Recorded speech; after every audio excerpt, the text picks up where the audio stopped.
Uma pessoa fez uma pergunta lá no Instagram: como é que o jejum que eu faço vai atingir o diabo?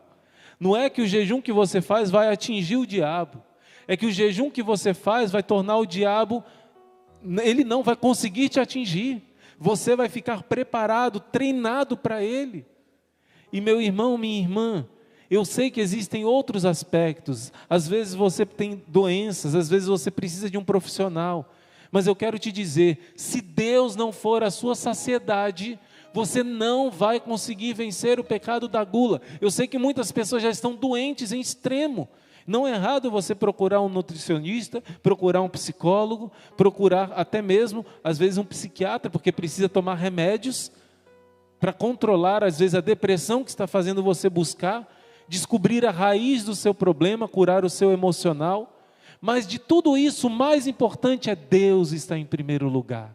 Essa formação de hoje vai mudar a sua vida. Isso não é só uma palavra forte, não. Isso é uma verdade que eu proclamo profeticamente em nome de Jesus. Essa pregação de hoje vai mudar a sua vida. Por isso eu peço que os santos anjos levem agora uma gota do sangue de Jesus sobre você, onde você está, na situação, na realidade que você está, que o santo anjo da sua guarda agora cele esse lugar, esse ambiente onde você está, com o sangue de Jesus. Cele seus ouvidos, sua boca, seus olhos, sua mente, o seu coração, e todo o seu ser seja selado agora pelo sangue de Jesus, para que nada atrapalhe a grande graça que hoje o Senhor deseja te dar.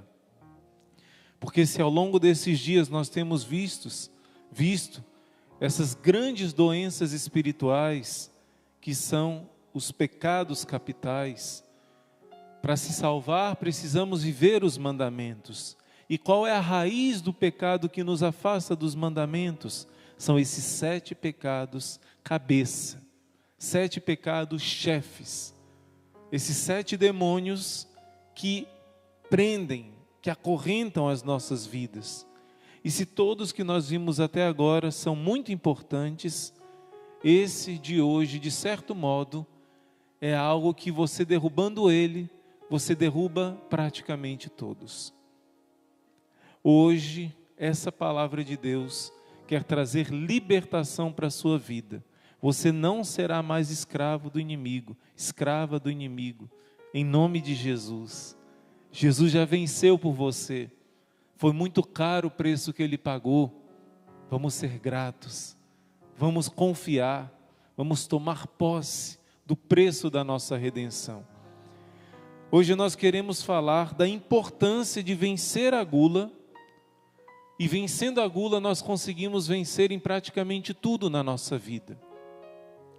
O Senhor quer nos mostrar a importância de algo que hoje em dia tem sido dado tão pouca importância.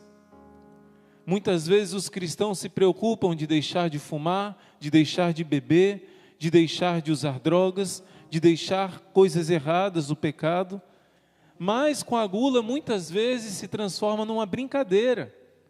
Várias lojas colocam como uma brincadeira, não sei o que da gula, doce gula, e até gula mesmo é o nome de muitos lugares, como se fosse algo bom, como se fosse algo que não é pecado.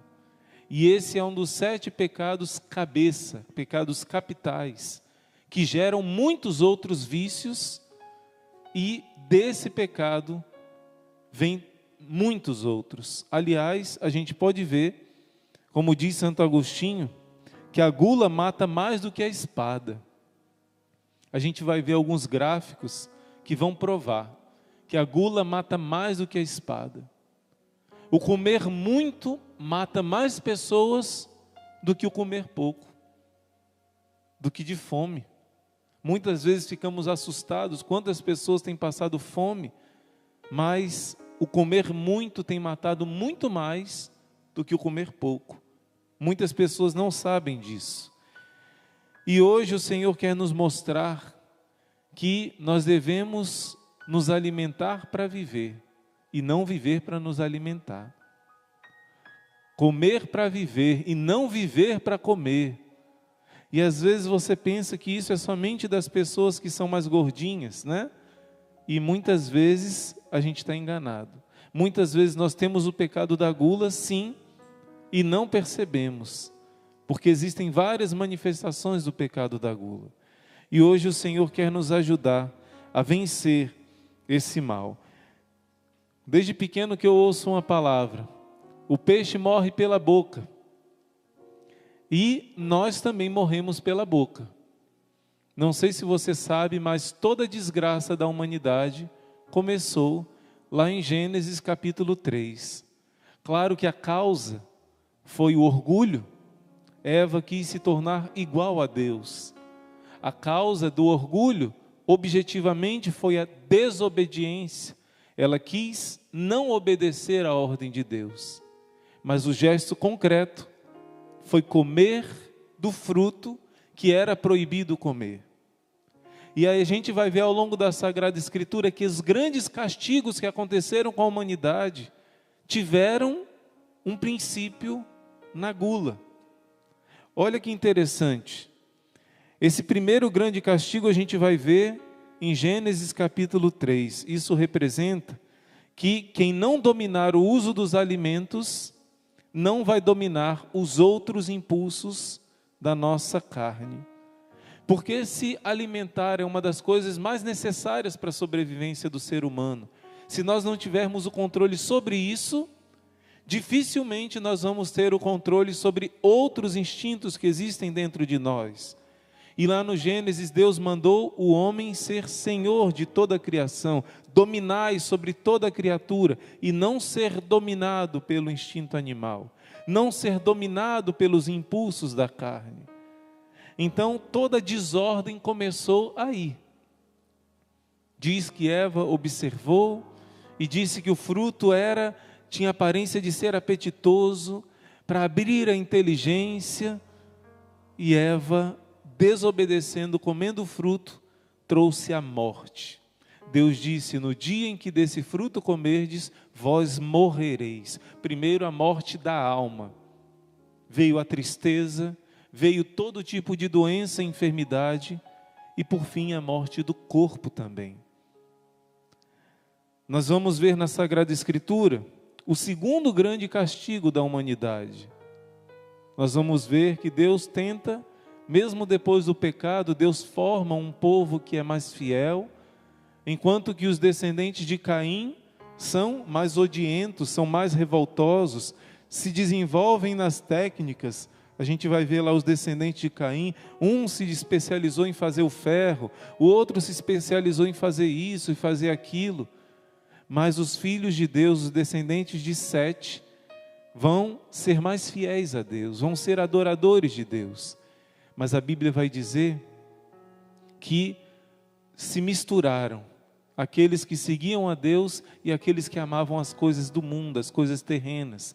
E na Sagrada Escritura, em Lucas capítulo 17, vai estar escrito assim, que quando Jesus vier, vai acontecer como nos dias de Noé. Do mesmo modo, os homens comiam e bebiam, casavam-se e davam-se em casamento, até o dia em que Noé entrou na arca, veio o dilúvio e matou todos. Lucas 17, 26. Essa passagem está dizendo o que significa comiam e bebiam. Significa que as pessoas viviam para a comida e a bebida. Não viviam para Deus, mas viviam para os prazeres da carne. Então, comiam e bebiam, casavam-se e davam-se em casamento, significa que o povo no tempo de Noé só vivia para os prazeres. Em primeiro lugar, os prazeres da gula, do alimento e da bebida. E em segundo lugar, os prazeres da carne. Quando fala casavam-se e davam-se em casamento, não significa que viviam um casamento bonitinho, direitinho, não. É que viviam para a carne, para o sexo. Em primeiro lugar, viviam para comer e beber, e como consequência, viviam para o sexo.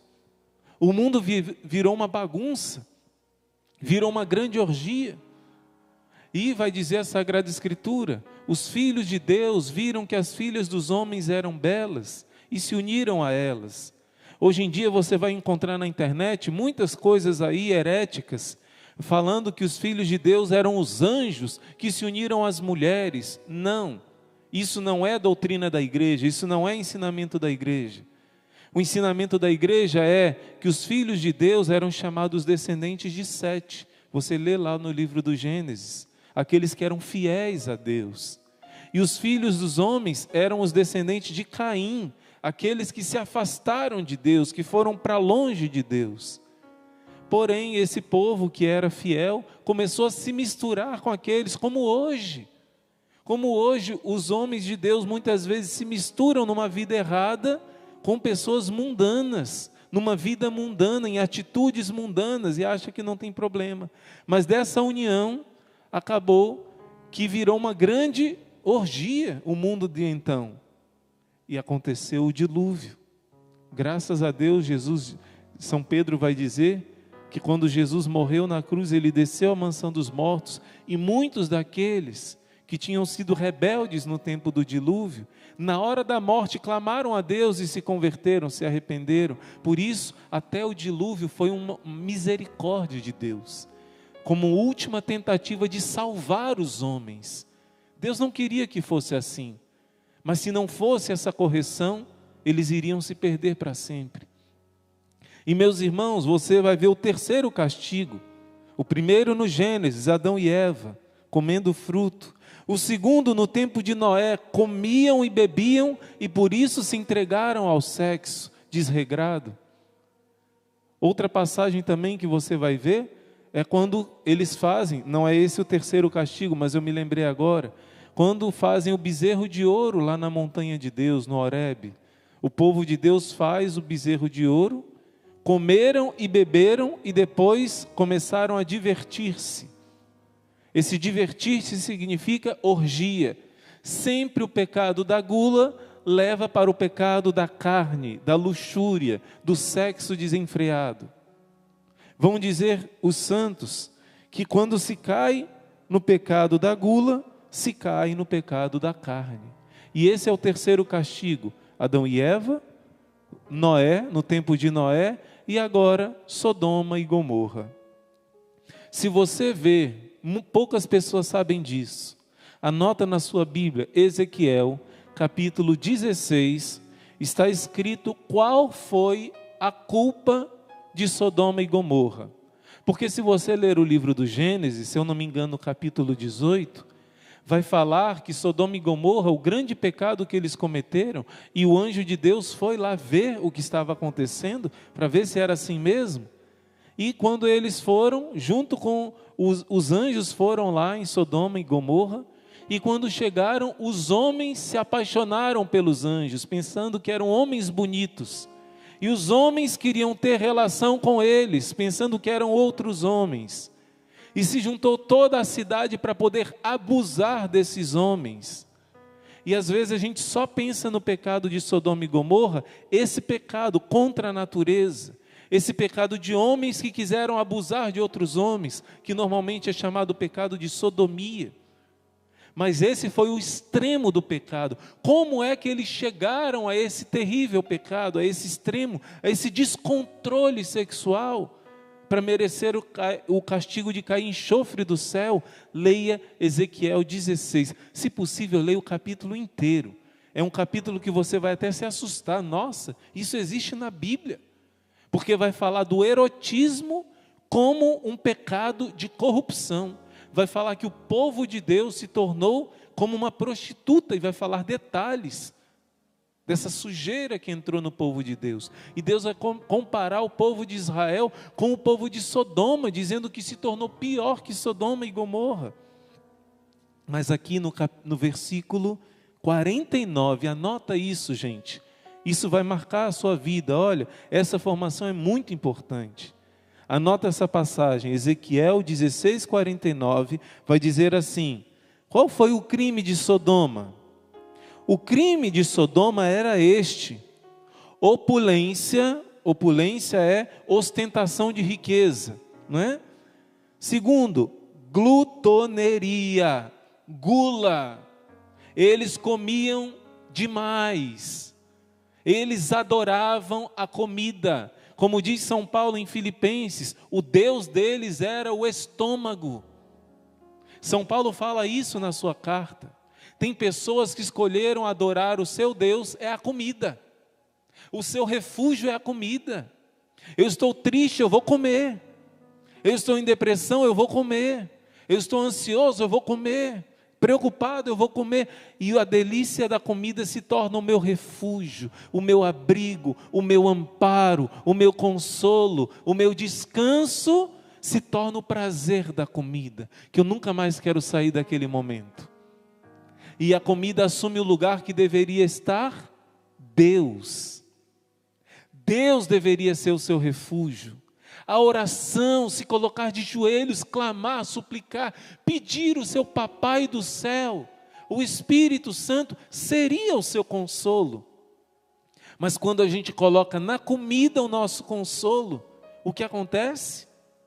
Nós tiramos Deus do centro e a comida começa, em Gálatas 5, São Paulo vai dizer que a glutoneria se torna idolatria. O estômago passa a ser o seu Deus. São Paulo vai dizer aos Filipenses, o Deus deles é o estômago. Quando você não procura o seu refúgio em Deus, o seu Deus se torna o prazer da alimentação. Gente, isso é tão sério.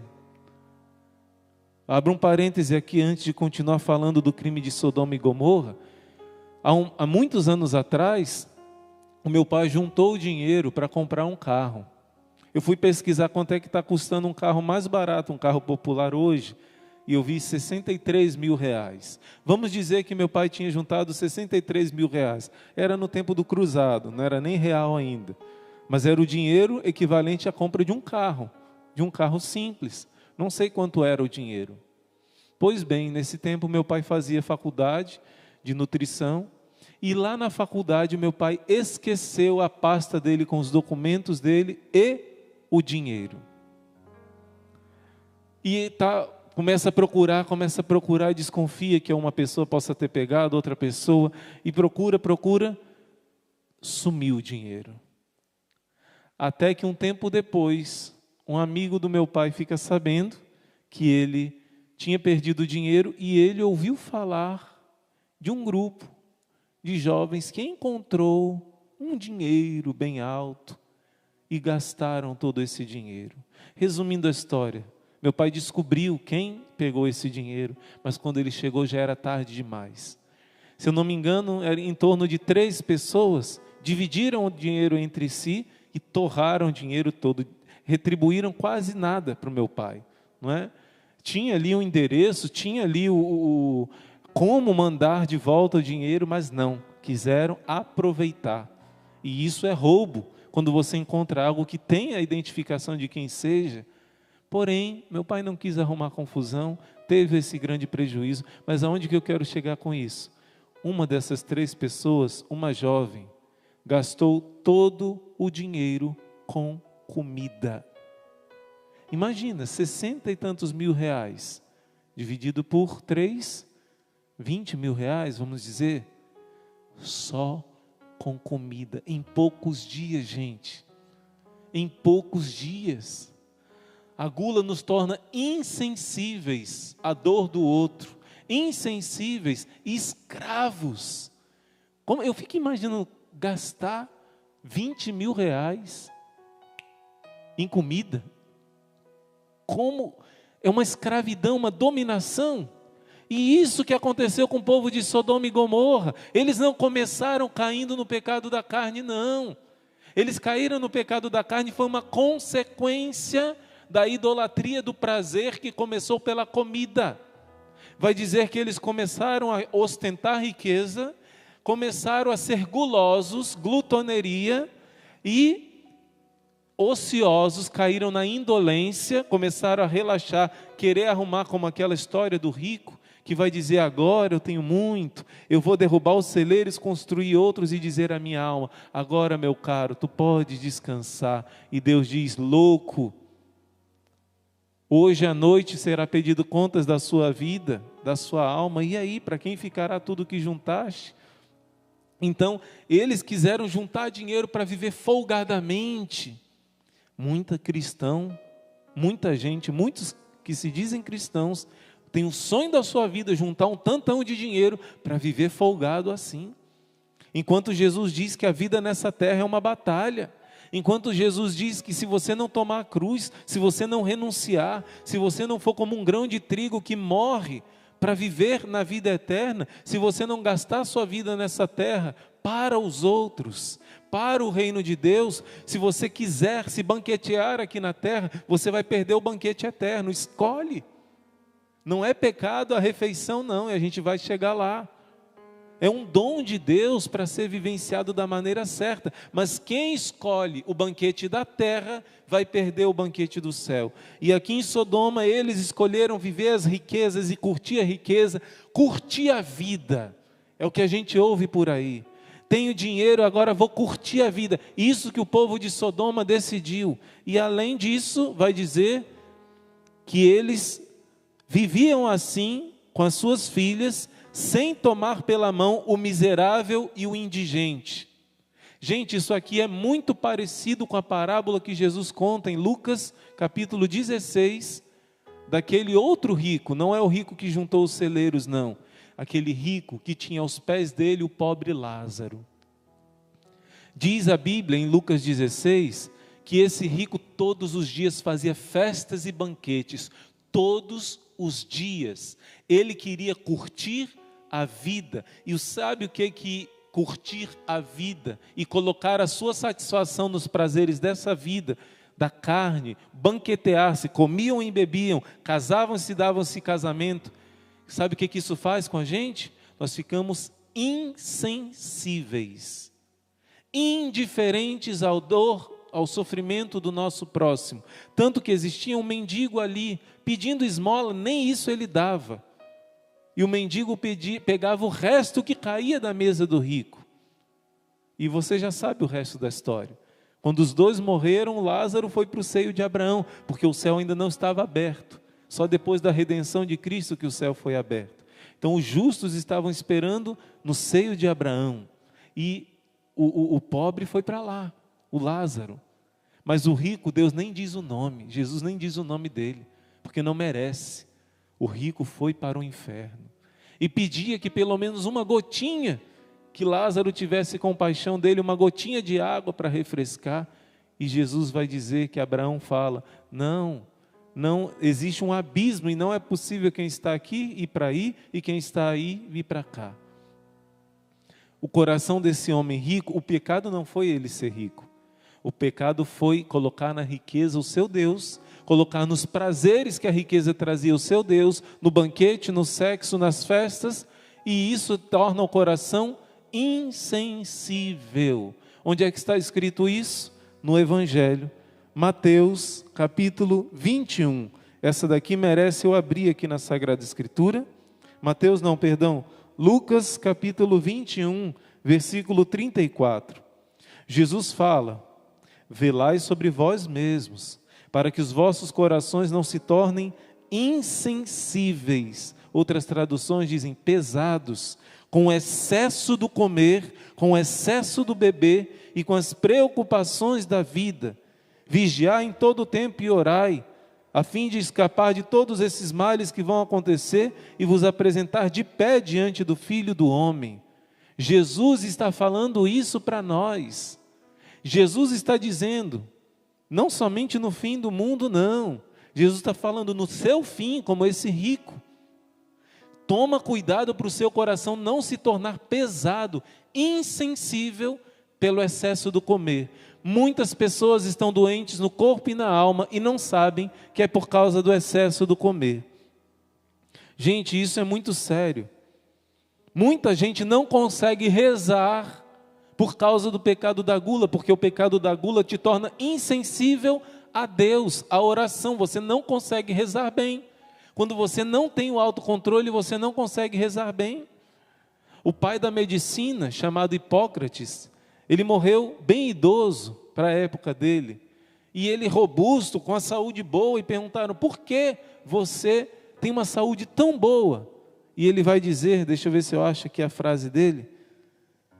Hipócrates, ele vai dizer assim, acho que eu não coloquei aqui, mas ele vai dizer assim: todas as vezes que eu me alimento, eu não me sacio completamente. Eu deixo faltar um pouquinho a saciedade. A dica que o pai da medicina vai dar, para que você tenha boa saúde. E os gregos, os filósofos diziam isso. Diziam que quando jejuavam, conseguiam pensar melhor e descobrir melhor os segredos da ciência, os mistérios da sabedoria. Então, até aqueles que não são cristãos aprendem com a natureza, aprendem com os sinais que Deus dá. E eu quero dar alguns sinais muito fortes para vocês, meus irmãos. Eu queria pedir agora, se for possível, até eu ter um retorno aqui próximo da câmera, porque vou acompanhar o retorno agora junto com vocês. E eu quero mostrar esses ensinamentos dos padres da igreja. Eu quero começar com Santo Agostinho. Você vai aprender algo que vai servir para a sua vida espiritual e para a sua vida física também, para a sua saúde. Ouve só o que Santo Agostinho, queria já pedir que a irmã colocasse, esse primeiro, olha só, leia o que está escrito. Se você quiser, você pode printar, vale muito a pena. Santo Agostinho começa dizendo que a nossa alma é uma perfeição incompleta. Estando apta a completar-se, sente o desejo de fazê-lo, mas só algo superior à alma poderia completá-la. Só a plenitude de Deus completa a alma humana. O que Santo Agostinho está querendo dizer com isso? Que dentro nós somos um ser em busca de uma felicidade, em busca de uma perfeição. Não somos ainda plenos, perfeitos. Somos alguém em busca. Mas, como diz uma frase de Santo Agostinho mesmo, mais conhecida, criaste-nos, Senhor, para vós. Inquieto está o nosso coração, enquanto não repousa em vós somente. Existe um buraco dentro de nós que é infinito. Só o infinito pode preencher. Não adianta encher de criaturas, encher de coisas sensíveis, encher de coisas aqui da criação. Se não for Deus a saciar, o que acontece? A gente pode ver aqui essa próxima imagem, não é? Vamos ver essa próxima agora. Por que nós adoecemos? Nós tentamos completar, quer dizer, preencher esse nosso vazio, essa nossa busca que o próprio Deus colocou em nós, com algo que é inferior. Quando nós queremos preencher com o prazer da comida, se torna o vício da gula. Quando é com o sexo, a luxúria. Com os bens materiais, a avareza. Com o ódio, a ira. Como queremos preencher com o ócio, não fazer coisa alguma, todos esses eram pecados de Sodoma e Gomorra. Então vem a preguiça. Com aquilo que é dos outros, vem a inveja. E quando é conosco mesmo, nos enaltecendo, é a soberba. Então você está vendo que todos esses 7 pecados capitais que a gente viu, todos esses males, são frutos da gente querer preencher esse vazio no lugar errado, com as coisas terrenas que nos levam ao pecado. A palavra pecado significa você errar o alvo. Deus te criou para uma meta, mas você dirige essa meta para outra direção. Por isso que se converter em grego se diz metanoia. Metanoia é mudar de direção. Pecar é atirar na direção errada. Você está querendo preencher, satisfazer a sua alma, a sua vida, no lugar errado. E você viu, cada um desses lugares errados se torna um dos pecados capitais. Aí a gente começa a entender que todo tipo de doença é consequência do pecado, de buscar no lugar errado. E olha só, vamos ver esse próximo gráfico agora. O responsável pela submissão da alma às paixões é o livre-arbítrio, a própria vontade, a sua decisão. Ela é a responsável pela submissão da alma às paixões. A alma ao submeter-se às paixões da carne, ela é punida por tão grande falta que se chama pecado. Quando nós entregamos a nossa alma pela nossa livre vontade, a inclinação da gula, quer dizer, eu estou triste, eu estou ansioso, e eu vou pegar meu socorro, meu refúgio, meu consolo na comida, e não em Deus através da oração, a minha alma é ferida através da gula. Quando é na avareza, olha aí, ela é dominada pela avareza, escravizada pela ambição. Se é pela luxúria, ela se consome, se destrói para quem já experimentou a escravidão da pornografia, e existem estudos que provam isso, a pessoa é mesmo consumida, ela é destruída pela luxúria, ou é torturada pela inveja, aniquilada pela preguiça, excitada pela ira, ou inchada pelo orgulho, e abatida pela humilhação, até porque o orgulhoso, ele não aguenta qualquer tipo de humilhação que ele passe. Gente, esse pensamento é de Santo Agostinho, no ano de 384, dizendo como que você fica doente. Só que todos esses defeitos, claro que a raiz de todos é o orgulho, é a soberba, mas de maneira concreta, o primeiro pecado de Adão e Eva foi o orgulho, mas a desobediência que o orgulho levou foi de comer o fruto que era proibido. Por isso a gula, ela faz o início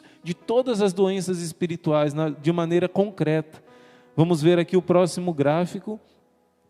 A Sagrada Escritura vai mostrar essa relação da doença com o pecado. Em Romanos 6 vai dizer que o salário do pecado é a morte. A irmã pode colocar já o próximo gráfico, que vai mostrar o salário do pecado, a consequência é a morte. Outra passagem que não está aqui, mas eu lembrei agora, se você quiser anotar, 1 Coríntios 11 vai dizer que muitas pessoas estão doentes e até mortas, porque estão comungando Jesus na Eucaristia de maneira indigna.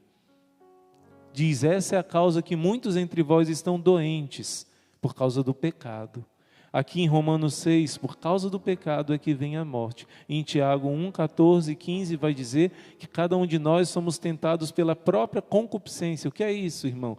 A nossa inclinação para o pecado. É como uma doença espiritual que existe em nós, que nos arrasta e seduz. E em seguida a concupiscência concebe o pecado e dá à luz, e o dá à luz. E o pecado, uma vez maduro, gera a morte. Você está vendo que gera a morte física, gera primeiro a morte espiritual, mas também a morte física. O Catecismo da Igreja Católica vai confirmar essa mesma coisa. Gente, presta atenção, o que você está lendo aí, aprendendo, é como que o pecado tem a ver com as doenças que você tem, doença mesmo.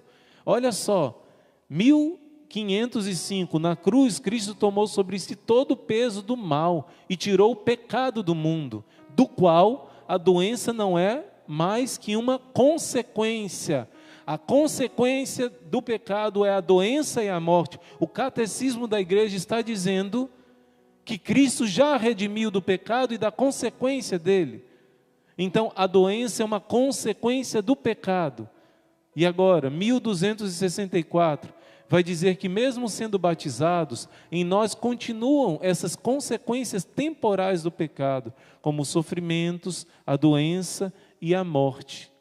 Então, que a igreja chama de concupiscência, essa inclinação que a gente tem para o pecado. Então, nessas duas passagens você está vendo que o catecismo nos ensina que as doenças são fruto do pecado, ok? Entendeu isso? Tendo entendido isso, a gente vai avançar. Vamos para o próximo gráfico. O ser humano confunde o prazer que é do corpo com a felicidade que é da alma. Nós pecamos quando procuramos Deus onde Ele não pode ser encontrado. Aí que está. A gula, você está colocando o prazer do corpo acima daquilo que Deus sonhou para você, que é uma felicidade plena. Deus compara o céu com um banquete eterno. E se você escolhe o banquete da terra, você vai destruir o que Deus sonhou para você. E Jesus disse que você não pode fazer banquete aqui na terra? Disse sim, mas Ele disse assim, quando vocês derem um banquete, não chame aqueles que podem te retribuir, chamem aqueles que não podem te devolver, aqueles que passam necessidades, os pobres, os desprezados, necessitados. Dê banquete para eles, como o rico não deu para o Lázaro. Aí sim, o seu banquete eterno vai estar garantido. Vamos ouvir o que o Senhor quer nos ensinar, e esse gráfico agora, de maneira especial, vai chamar muito a sua atenção. Olha só, gente, Isso aí foi em 2016, isso é do Ministério da Saúde, de 2016, as 10 doenças que mais matam no Brasil. Eu nem preciso ler essas 10 doenças, você pode ver aí, mas eu só quero te dizer que dessas 10, os médicos dizem que 8 delas são diretamente relacionadas com a gula. Diretamente relacionada com a gula. Você está vendo como que o pecado traz doenças, especialmente o pecado da gula. Você está entendendo o que eu estou falando? Deus está te dizendo que quando você obedece a Ele, até a sua saúde estará melhor. Vamos para o próximo gráfico, que o tempo já está correndo. Vamos lá. A gula é um pecado. Sentir prazer com a comida não é errado, gente. Se fosse, Deus não nos daria as papilas gustativas, não nos daria o gosto, a capacidade de sentir o gosto do alimento. Não é gula todo e qualquer desejo de comer, beber, mas é gula esse desejo desordenado. Podemos ir para o próximo. Por que a gula é pecado? Olha aqui o que está ensinando um grande padre da igreja, um grande santo, embaixo está o nome dele, São João Clímaco, do século VI. Ele está dizendo: o meu filho primogênito é a fornicação. O filho primogênito da gula é a fornicação. Irmão, o que é a fornicação? Fornicação é o sexo fora da bênção do casamento. E também o sexo, mesmo no casamento, se for feito de uma maneira impura, né? De uma maneira errada, se torna um espírito de fornicação também. Mas fornicação é principalmente o sexo na bagunça, o sexo fora do casamento. E o primeiro filho da gula é a sexualidade desregrada. E logo em seguida vem a dureza de coração que Jesus falou em Lucas 21. Você primeiro sente um desejo de prazer desordenado que leva a ser escravo do sexo. Em segundo lugar, o seu coração se endurece para o próximo, se endurece para os pobres, se endurece para amar as pessoas, se endurece para rezar. E em terceiro lugar, o sono. Vem uma preguiça mesmo física, como consequência da gula. E depois de um mar de maus pensamentos e as ondas da imundície, a impureza, a preguiça, o mexerico, que é fofoca, tudo isso o santo está dizendo que é fruto da gula. Não é possível cair nas mãos da luxúria, do sexo desregrado, se você ainda não tiver caído por causa da gula. Então o inimigo, ele primeiro te faz cair na gula, para depois cair no sexo desregrado. E no final ele diz: nem todo guloso tem problema com a castidade, mas todo que tem problema com a castidade tem problema com a gula. Você está entendendo? Isso é muito sério. E por fim, São Gregório Magno vai ensinar que a gula não é somente comer muito, não. Ele está dizendo aqui, olha: adiantamos a hora de comer, antecipando-se às necessidades. Primeiro tipo de gula, ficar beliscando a todo momento. Quando isso se torna um descontrole, isso já é gula. Nos Provérbios vai dizer: feliz o reino onde os súditos sabem comer na hora certa, onde o príncipe sabe comer na hora certa, porque ele será exemplo para todos os súditos. Pode colocar de novo, irmã, pode colocar. Primeira forma é você ficar beliscando, adiantando a hora de comer, está apressado para comer logo. Segundo, buscamos os pratos mais refinados. Fico imaginando que essa mulher que gastou 20 mil reais com comida, deve ter comprado um vinho super caro, né? Deve ter comprado as comidas mais caras, só pode, porque não dava tempo, né? Enfim, o terceiro, quando nós desejamos alimentos que são preparados com mais esmero, tem que ter esse tempero, senão eu não como, tem que ter isso aqui, tem que ser a comidinha da minha mãe, senão eu não como. Jesus diz: quando o missionário vai em missão, vai comer aquilo que oferecerem, e vai fazer boa cara e vai agradecer, e vai louvar a Deus. O quarto é o que nós conhecemos mais como gula, é exagerar na quantidade, mas você está vendo que gula não é só quantidade. E o quinto, quando pecamos pela própria voracidade, avidez, um apetite sem limite, de comer, de comer rápido, mas de comer apressado, desesperado, como os animais, não é?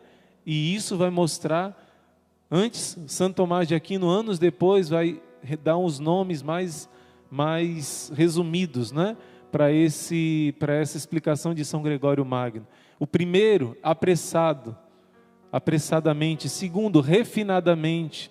Terceiro, meticulosamente, só essas comidas bem preparadinhas. Quarto, excessivamente. E quinto, avidamente. Quando fala do avidamente, eu lembro que nos romanos antigos, a gula chegou num ponto tão grande, que eles adoravam tanto comer, que eles chegavam ao ponto, gente, é nojento, mas eu tenho que dizer, eles comiam, bebiam vinho, comiam, bebiam, e eles iam para um lugar reservado para vomitar, provocar o vômito, para poder comer mais, pelo prazer da comida. E gente, não podemos viver para comer, mas sim comer para viver.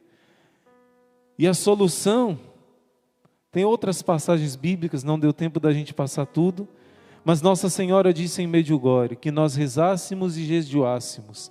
Essa era a única arma contra Satanás, que quer destruir tudo de bom que há em nós. Através da oração e do jejum, nós podemos vencer o mal e resistir às tentações. Uma pessoa fez uma pergunta lá no Instagram: como é que o jejum que eu faço vai atingir o diabo? Não é que o jejum que você faz vai atingir o diabo. É que o jejum que você faz vai tornar o diabo, ele não vai conseguir te atingir.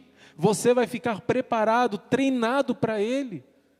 E meu irmão, minha irmã, eu sei que existem outros aspectos. Às vezes você tem doenças, às vezes você precisa de um profissional. Mas eu quero te dizer, se Deus não for a sua saciedade, você não vai conseguir vencer o pecado da gula. Eu sei que muitas pessoas já estão doentes em extremo. Não é errado você procurar um nutricionista, procurar um psicólogo, procurar até mesmo, às vezes, um psiquiatra, porque precisa tomar remédios para controlar, às vezes, a depressão que está fazendo você buscar, descobrir a raiz do seu problema, curar o seu emocional. Mas de tudo isso, o mais importante é Deus estar em primeiro lugar. Diz o Salmo, o único Salmo que Moisés escreveu que está na Bíblia, o Salmo 89, saciai-nos, Senhor, com o vosso amor pela manhã, e o dia inteiro exultaremos de alegria. Sabe por que Jesus aguentou ficar 40 dias milagrosamente? Porque foi um milagre, mas foi um sacrifício para Jesus. 40 dias sem beber água, sem comer nada. Porque quando ele mergulhou no Rio Jordão, se humilhando, pedindo perdão dos pecados que ele não tinha, mas assumindo os nossos pecados, João Batista nem queria batizar Jesus, disse: como você vai ser batizado? E ele diz: eu tenho que cumprir a justiça do Pai. Quer dizer, a justiça é que eu pague os pecados que eles merecem. Então Jesus ali se humilha, e quando ele se humilha sendo batizado, o Pai do céu lá do alto diz assim: este é o meu filho querido e amado, em ti eu ponho toda a minha afeição, todo o meu afeto. Uma vez o Monsenhor Pedro deu uma pregação para nós e ele explicou, a tradução, se desse para dizer aqui, bem nordestino, ele diz: tu é meu filho querido, eu sou doidinho por ti. O Pai fez uma declaração de amor tão grande por Jesus, e o Espírito Santo que veio sobre Jesus, quem é o Espírito Santo? É o amor do Pai pelo Filho, do Filho pelo Pai, a terceira pessoa da Trindade. Jesus sentiu o amor do Pai tão grande, que ele aguentou ficar 40 dias sem comer. Quando nós nos alimentamos da palavra de Deus, o banquete que a palavra de Deus quer nos dar, nós aguentamos. Quando uma pessoa está apaixonada, ela até esquece de comer. Quando ela está amando e sendo amada, ela é preenchida. O Senhor está te dizendo: se eu não for o primeiro na sua vida, pois não só de pão vive o homem, mas a minha palavra alimenta a sua alma. Deixa o meu amor preencher os teus vazios. E assim, você não vai procurar o seu prazer, o seu refúgio nos doces, no alimento, na comida. Mas eu vou fortalecer o seu coração.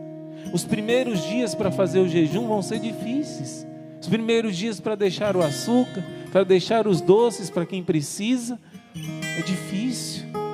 Mas já no terceiro dia, quarto dia, você vai sentir uma paz tão grande.